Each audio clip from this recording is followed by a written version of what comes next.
এই হচ্ছে রাত্রিবেলা পুণ্যলক্ষ্মী হোটেলের ভিউ। খুব খুব সুন্দর একটা দিন কাটানোর জন্য। সত্যি এটা একটা দারুণ ডেস্টিনেশন। কস্টলি মনে হতে পারে, তবে নানা রকম দামের রুম আছে।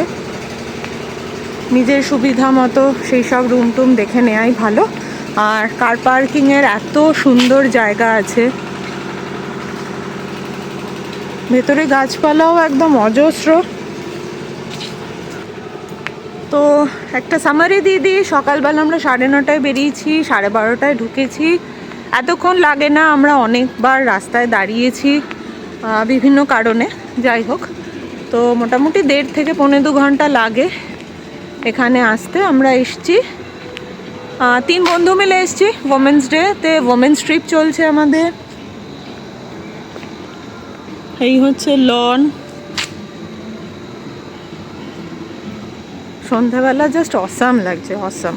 আমরা এসে লাঞ্চ করলাম, তারপরে একটু রেস্ট নিয়ে এদের যে রিভার ক্রুজ আছে সেটাতে করে 1 ঘন্টা ক্রুজে ঘুরলাম, সানসেট দেখলাম। ওটা একটা অসাধারণ অভিজ্ঞতা। ওটা টিকিট নিয়েছে 450, আর 12 বছরের নিচে হলে 350। ওখানে চা রয়েছে, স্ন্যাক্স রয়েছে। ওটা একটা দারুণ দারুণ এক্সপিরিয়েন্স ছিল। কিন্তু তারপর সন্ধেবেলাটা আবার রুমে কাটালাম আমরা। লনে অনেকক্ষণ বসলাম, আড্ডা দিলাম, গান গাইলাম, হাওয়া খেলাম। দারুণ দারুণ কাটলো। এখন রাত্রিবেলাও না আমরা একটু বেরিয়েছিলাম, মেন রোডে গেলাম, টুকটাক কেনাকাটা করলাম, গাছ কিনলাম, আর জল টলগুলো বাইরে থেকেই কিনলাম। এখন রুমে চলে যাব, ডিনার করে নেব, করে আজকে শুয়ে পড়বো। সকালে তো ব্রেকফাস্ট রয়েছে কমপ্লিমেন্টারি। ব্রেকফাস্ট করে তারপর আমরা আবার কালকের জন্য বেরিয়ে যাব। তো জাস্ট একটা রাতের জন্যই এসছিলাম। এই হচ্ছে আমাদের প্রথম দিনের অভিজ্ঞতা। তো কিছু জানার থাকলে অবশ্যই কমেন্ট করুন, আমি জানিয়ে দেব। আর ভিডিওটা কেমন লাগলো অবশ্যই জানাবেন। পুণ্যলক্ষ্মী রিসোর্ট নিয়ে যে কোনো রকম ইনফরমেশান জন্য কমেন্ট করুন, আমি জানিয়ে দেব।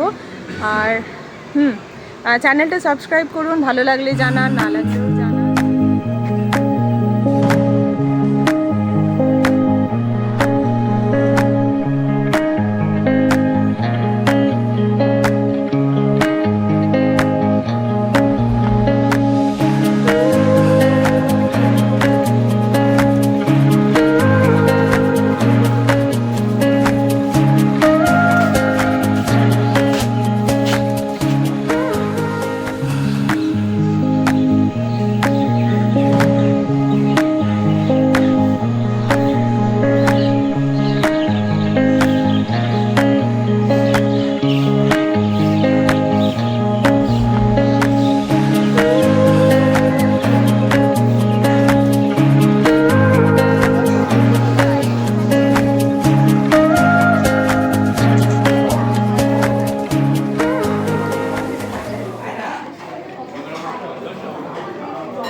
রাতটা দারুণ কাটিয়ে অনেকক্ষণ গল্প করে তারপর ঘুমিয়ে বন্ধুরা মিলে সকালবেলা আবার উঠে পড়লাম।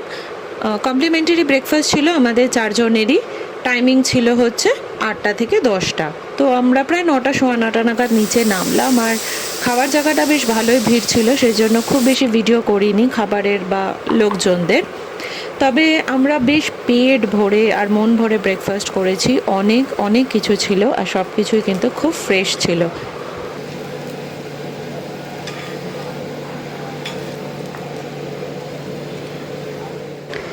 এক রাতের জন্য গেছিলাম ঠিকই, কিন্তু পরের দিন সকালে চলে আসার সময় ঠিক মনে হচ্ছিল যেন মন ভরল না। সানডেটাও যদি পুরোটা দিন আমরা থাকতে পারতাম তবে মনে হয় প্রপার্টিটার সঠিকভাবে আমরা উপভোগ করতে পারতাম। তাই বেরোবার আগে লন, গার্ডেন আরেকবার চোখ ভরে দেখে নিলাম।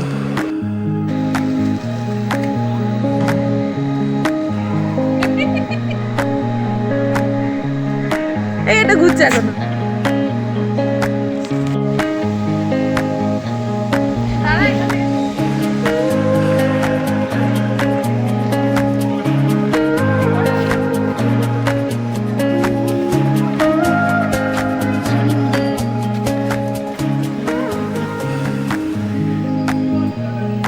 আমার কর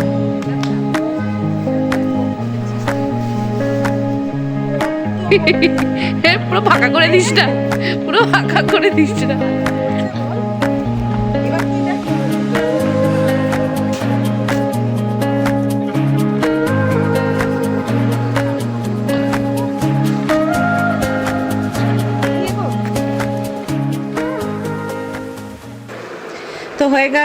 ছুটি শেষ, সংসারের কাজ থেকে, বাইরের কাজ থেকে, ঘরের কাজকর্ম থেকে, বাচ্চাদের দেখাশোনার থেকে আমরা একটা রাত ছুটি নিয়েছিলাম 3 বন্ধু মিলে। তো খুব খুব ভালোভাবে কাটলো এই কয়েক ঘন্টা। আমরা অনেক মনের কথা শেয়ার করলাম, যেগুলো হয়তো সবসময় সব জায়গায় বলা যায় না। ডলফিন ওয়াচিংটা কিন্তু মনের মধ্যে বহু বছর থেকে যাবে, কারণ ওটা একদমই আনএক্সপেক্টেড ছিল।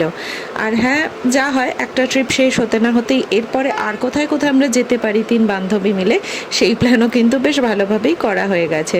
তবে গুঞ্জা রিকোয়েস্ট করেছে যে আমরা নেক্সট কোনো ওমেন্স ট্রিপে গেলে অবশ্যই যেন ওকে নিয়ে যাই। Good morning everyone. আজকে আমরা ফেরত যাচ্ছি পুণ্যলক্ষ্মী রিসোর্ট থেকে। এখন বাজে 11টা। সানডে এদের চেক আউট টাইম থাকে 10:30। তো আমরা 10:30টায় বেরিয়ে নিচে পেমেন্ট করে বেরোতে এখন 11টা বাজে। এখান থেকে বাড়ি যেতে অলমোস্ট 2 আওয়ার্স লাগবে। যদি না আবার আসার দিনের মতো জ্যাম হয় তাহলে তো হয়েই গেল। আর হচ্ছে কমপ্লিমেন্টারি ব্রেকফাস্ট ছিল, সেটা তখন আর বলা হয়নি, অত লোক ছিল তো ওখানটা ভিডিওটা করাও হয়নি। তবে ব্রেকফাস্ট স্প্রেডটা কিন্তু বেশ ভালো ছিল, মানে আইটেম প্রচুর ছিল। তোরা একটু অভিজ্ঞতা বলিস, ও চালাচ্ছে, তোদের ব্রেকফাস্টের আইডিয়া বলিস। খেয়েছিস? ব্রেকফাস্ট প্লেট পরিপূর্ণ ছিল। বাবারে চালাতো বল, খেয়েছিস গুঞ্জা? আবার সেই জ্যাম শুরু, জোরে বলতে হবে বাবা। Jam start. তারা ও বলছে গুঞ্জা বলছে সাউথ ইন্ডিয়ান আইটেম ছিল, বেশি ওয়েস্টার্ন আইটেম ছিল না। আমি খেয়েছি হচ্ছে toast, omelette and dosa with watermelon and side. তুই কি খেয়েছিস রে? আমি না, ওই যে পিছনের জন্য ধোসা। তুই চালা, তোকে পরে বলবো। আমি খেয়েছি ধোসা, ধোসাটা বেশ ভালো ছিল রে, এন্ড সাম্বার, তার সঙ্গে ফ্রুটস। হেলদি খাবার বাবা, আমরা সব হেলদি ব্রেকফাস্ট করেছি। তুই কি খেয়েছিস? আমি তুই আনহেলদি খেয়েছিস। আমি যা যা আনহেলদি ছিল সব খেয়েছি। লুচি তরকারি, পাও আমরা ভাজি। কেউ লুচি তরকারি খাইনি, পাও তুই ভাজি না, খেয়েছিস। ও খেয়েছে লুচি তরকারি, পাও ভাজি। যেটা খাইনি আমরা সেটা হচ্ছে সুইট ডেজার্ট আইটেম গুলো। ওখানে পায়েস ছিল, কেক ছিল, আরো কিছু ছিল না রে? না মানে খাইনি আমরা, মিষ্টিগুলো না, ওটা খাইনি। butter বাকি রাখা ছিল, পোহা butter ছিল, পাও ভাজি ছিল, জ্যাম ছিল, ব্রেড টোস্ট ছিল, অমলেট ছিল, নর্মাল সেদ্ধ ডিম ছিল, ধোসা কাউন্টার ছিল, ইডলি ছিল, চা কফি ছিল। তো প্রচুর আইটেম ছিল, বেশ ভালো। ওটা কমপ্লিমেন্টারি ব্রেকফাস্ট, কারেক্ট। জুস ছিল। এই ম্যাপ। হ্যাঁ, ম্যাপ দিচ্ছিলাম। এখন তো সোজা রাস্তা। ফোনটা বার করি। শেষ করে তো এখন আমরা রওনা দিলাম, 11টা বাজে। বাকি কথা রাস্তায় হবে।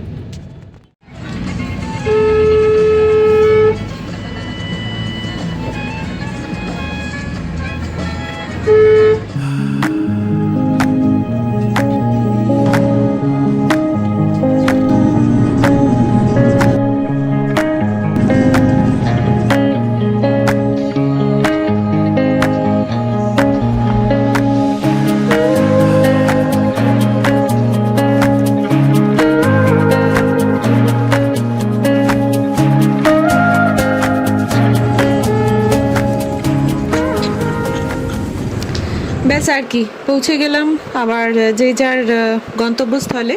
ফেরার সময় খুব একটা যে জ্যাম পেয়েছি তা নয়, ওই আমতলার পোর্শনটাতেই যা একটু জ্যাম পেয়েছি, তার আগে পিছে কিন্তু খুব একটা জ্যাম পাইনি। আর একটা কথা, সেটা হচ্ছে আমাদের এদিক থেকে, মানে রাজপুর সোনারপুর থেকে আমতলা অবধি যাওয়ার রাস্তা কিন্তু ম্যাক্সিমাম পোর্শনটাই বাজে, ফলে প্রচণ্ড ঝাঁকুনি আছে, গর্ত আছে, ভয়ঙ্কর বাজে রাস্তা। এটা তো রইল পুণ্যলক্ষ্মীতে আমাদের বাড়ি ফেরার গল্পটা।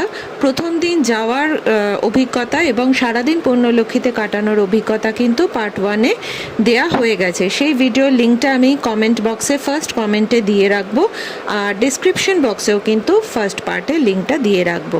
তো ম্যাক্সিমাম ইনফরমেশান ওইটাতেই পেয়ে যাবেন। তো রিকোয়েস্ট রইল ওই ভিডিওটা একবার একটু দেখে নিন, আর কেমন লাগলো অবশ্যই জানান। এই ভিডিওটা এখানেই শেষ করছি। সবাই ভালো থাকুন, সুস্থ থাকুন। বছরটা তো প্রথম থেকেই দেখছেন কেমন যাচ্ছে, তো খুব সতর্ক থাকুন, সাবধানে থাকুন।